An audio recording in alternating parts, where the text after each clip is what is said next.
Good morning, CrossFit Federal Way. I am super excited to be here today and to be able to bring you guys our whiteboard brief for today. Today is Thursday, yay! It is week 3 of quarantine, boo!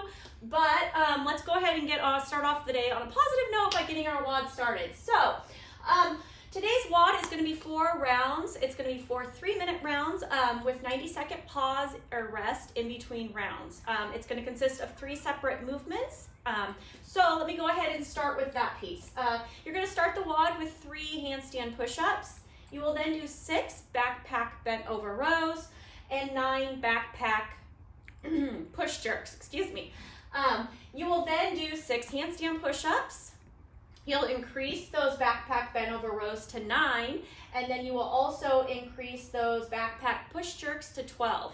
You will continue with that format, increasing by 3 of each of those movements each time you cycle through it for the entirety of the 3-minute round.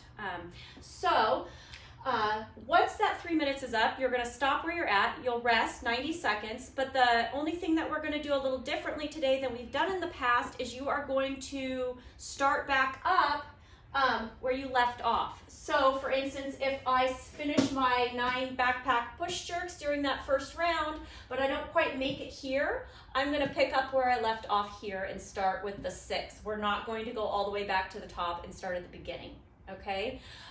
Your score today is going to be the total reps that you do accumulate through all 4 rounds. So depending on how far you get within this rep scheme or within this format, you will add all those repetitions up and that will be your score for today. All right?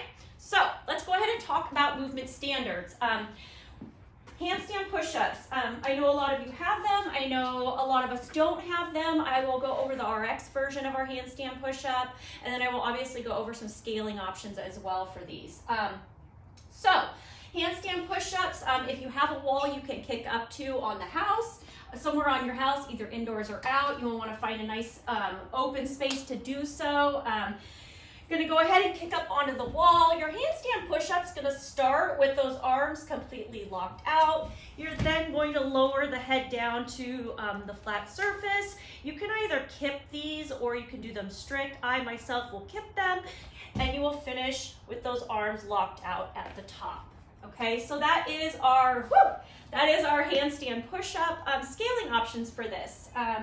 Obviously, we can do, if you have a bike or a bench with kind of a larger surface area, you can pike up off of that. If you have a bench, you can do it off there. If you have a box, you can do it off there.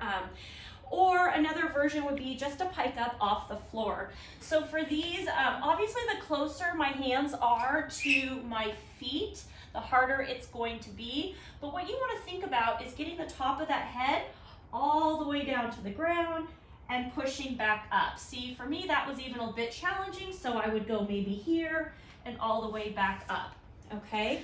Then for those backpack bent over rows, you're gonna go ahead and place that backpack kind of between the feet here. You will, of course, need to pick it up off the ground to begin the movement. One thing you want to focus on is really getting those glutes and hamstrings loaded through the movement.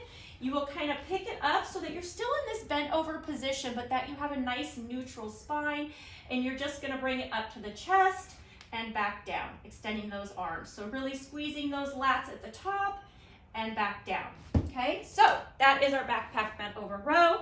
Our backpack push jerk. You will need to get that backpack in that front rack position. Just like we would if we were to have a barbell here, you're going to want those feet about shoulder width apart. You're going to start the movement with that nice shallow dip. Remember, the dip in these is shallow, but it's also straight up and down. We want to avoid getting forward at all in that dip, okay? So making sure we're starting that movement nice and upright. We're going to do that shallow dip. We're going to come out of it. As those hips extend, I'm going to drop back under it so that in real time, it would look like this, okay? And we will just continue on with that until we complete the reps. Easy peasy. All right, I hope you guys have a great WOD today, and I look forward to seeing the scores you post on Box Talk. All right, have a good one. Bye.